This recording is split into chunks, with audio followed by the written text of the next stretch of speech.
নেপালের কোন free fire প্লেয়ারকে যখন প্রশ্ন করা হয় যে তোমাদের দেশের কোন প্লেয়ার হাইস্ট কিল করে রেকর্ড করেছে, তখন তারা সাথে সাথে টন্ডে গেমারের কথাই বলে ওঠে। কারণ টন্ডে গেমার একটি স্কোয়াড ম্যাচে 57 কিল করে রেকর্ড করেছেন, যেটা তুমি আমি হয়তো অনেক চেষ্টা করেও করতে পারবো না।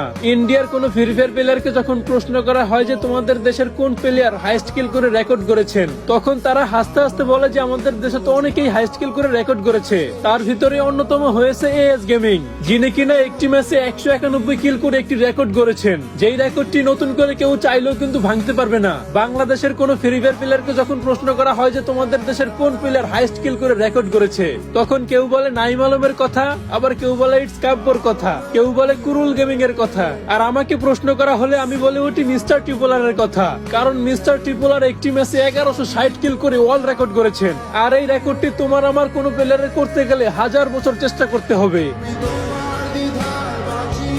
গাইস, কম দামে দ্রুত ডায়মন্ড প্রভাব করার জন্য কিন্তু প্লে স্টোরে থাকা বট প্রভাবই সেরা।